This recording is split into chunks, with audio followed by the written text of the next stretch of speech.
ఈరోజు ఆదినారాయణ రెడ్డి గారు చెప్తా ఉన్నారు, ఈరోజు ఏదో ఈ పార్టీ ఏదో ఇంకా అయిపోయింది, దరిద్రమైన పార్టీ అని. ఆ రోజు వైఎస్ఆర్ కుటుంబం పెట్టిన భిక్ష రాజకీయ భిక్ష మీకు. ఈరోజు అలాంటి కుటుంబాన్ని దరిద్రమైన పార్టీ, దరిద్రుడని ఇష్టానుసారంగా మాట్లాడుతూ ఉన్నావు. ఇంకా పార్టీకి పుట్టగతులు లేవు అని మాట్లాడుతూ ఉన్నారు. ఈరోజు ఒకటే గుర్తుపెట్టుకోవాలా, ఈరోజు విశ్వాసం కోల్పోయినటువంటి ఈ కూటమి ప్రభుత్వం ప్రజల 7 నెలల్లోనే ఏమీ చేయలేని పరిస్థితులలో నిస్సహాయ స్థితిలో ఉంది. ప్రజలకు కూడా నమ్మకం పోయింది.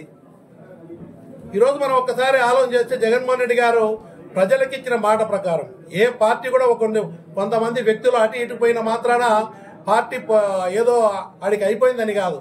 పార్టీ నిలబడిందంటే వ్యక్తుల మీద కాదు, పార్టీ పెట్టిన సిద్ధాంతాల మీద, ఇచ్చిన మేనిఫెస్టో అమలు చేసి ప్రజల నమ్మకం చూరగొన్నటువంటి పరిస్థితుల బట్టి రాజకీయ పార్టీ నిలబడతారు తప్ప ఇట్లా ఆదినారాయణ రెడ్డి లాంటి వాళ్ళు అటు పార్టీ ఇటు పార్టీ మారుతానే పార్టీలు పోతాయనుకోవడము మనం చూసాం. ఆయన ఎగ్జాంపుల్.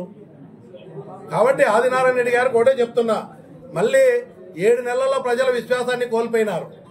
ప్రతిసారి మీరేదో గుర్తింపు వస్తుంది, జగన్ను తిడితే గుర్తింపు వస్తుందనే ఆలోచనతో ఏదో మాట్లాడుతున్నారు. ఈరోజు ఒక్కసారి చూస్తే నువ్వు ఏ పార్టీలో వైఎస్ఆర్ పార్టీ నుంచి తెలుగుదేశం పోయినావు, తెలుగుదేశం అధికారం పోతే బీజేపీకి పోయినావు. ఎప్పుడు కూడా అధికారం లేకపోతే ఒక్క క్షణం కూడా నిలవలేనటువంటి ఆదినారాయణ రెడ్డి ఈరోజు జగన్మోహన్ రెడ్డి గురించి మాట్లాడే స్థాయి మీకు లేదని నేను మనవి చేస్తా ఉన్నా.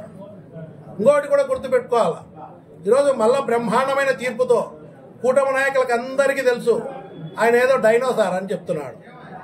ఈరోజు కూటమి ప్రభుత్వంలో ఎక్కువ నియోజకవర్గాల్లో, నాకు తెలిసినంత వరకు చాలా నియోజకవర్గాల్లో మళ్ళీ కూటమి ప్రభుత్వం నమ్మకం లేదు, సూపర్ 6 అమలు చేసే పరిస్థితి లేదు, మనం చెప్పిన ఏ హామీ చేయలేకపోతున్నాం, మళ్ళీ అధికారంలోకి రామనే భయంతో చాలా నియోజకవర్గాల్లో ఒక డైనోసార్లుగా తయారై ఈరోజు ఎక్కడ చూసినా అవినీతి, అక్రమాలు ఇవన్నీ కూడా జరుపుతా ఉన్నారు. అందరికీ తెలుసు ప్రజలకు. కాబట్టి నేను ఒకటే మనవి చేస్తున్నా, ప్రజల విశ్వాసంతో జగన్మోహన్ రెడ్డి గారి మీద ఇప్పుడే అనుకుంటున్నారు. బ్రహ్మాండంగా మంచి పరిపాలన, రైతు భరోసా కేంద్రాలు, వాలంటీర్ వ్యవస్థ, సచివాలయ వ్యవస్థ, విద్యా వ్యవస్థలో సమూల మార్పులు తీసుకొచ్చారు. అదేవిధంగా ఉచిత పంటల బీమా పథకం తీసుకొచ్చినారు. ఎన్నో కార్యక్రమాలు చేసి విప్లవాత్మకమైన మార్పులు తీసుకొచ్చారు. దేశంలోనే ఈ రాష్ట్రం మిగతా రాష్ట్రాలకు ఆదర్శంగా ఉండే విధంగా పరిపాలన చేసినటువంటి జగన్మోహన్ రెడ్డి గారిని మళ్లీ పట్టం కడతామని ప్రజలు ఎదురు చూస్తున్నారు 7 నెలలకే. నేను ఒకటే మనవి చేస్తున్నా ఆదినారాయణ రెడ్డికి, మీకేదైనా ధైర్యం ఉంటే జగన్మోహన్ రెడ్డి గారిని తిట్టడం కాదు. నీకు వైఎస్ఆర్సీపీ పార్టీ ఇదేదో అయిపోయిందని నువ్వు మాట్లాడుతూ ఉన్నావు. ఎందుకంటే జగన్మోహన్ రెడ్డిని మాట్లాడితే నీకు గుర్తింపు వస్తుందని. ఈసారి మాట్లాడే ముందు గుర్తు పెట్టుకోమంటున్నా, నీకు వైఎస్ఆర్సీపీ పోయింది ఇంకేమీ లేదనే పరిస్థితిలో ఉత్తమ మాటలు కాదు, ధైర్యం ఉంటే రాజీనామా చేసి రమ్మని చెప్తా ఉన్నా. ఉత్తమ మాటలు మాట్లాడొద్దు. మీకు ధైర్యం ఉంటే వైఎస్ఆర్ పార్టీ ఇంకేమీ లేదు అనుకుని నువ్వు నిజంగా ఒప్పుకున్న వాడివైతే, నిజాయితీ పరుడు అయితే నువ్వు చేస్తావని నమ్మకం లేదు.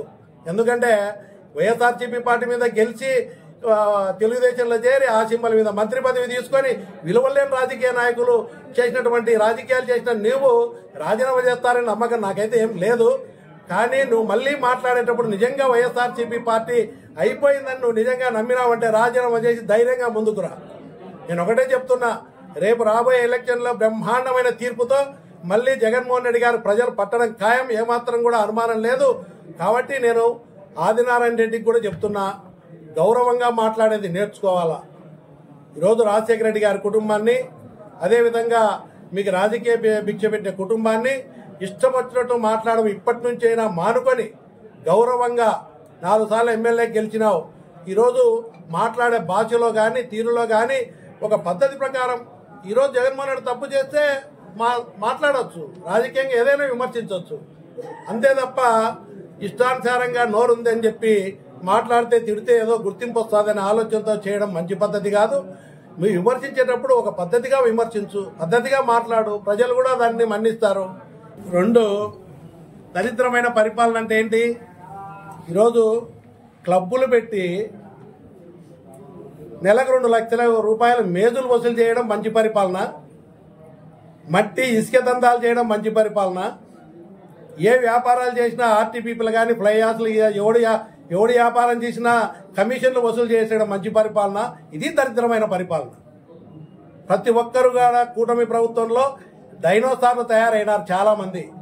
వాళ్ళు ప్రభుత్వం మీద నమ్మకం పోయింది. ఇలాంటి ఎమ్మెల్యేల మీదతో చాలా వరకు కూడా ఇప్పటికే ప్రజల్లో విశ్వాసం కోల్పోయినారు.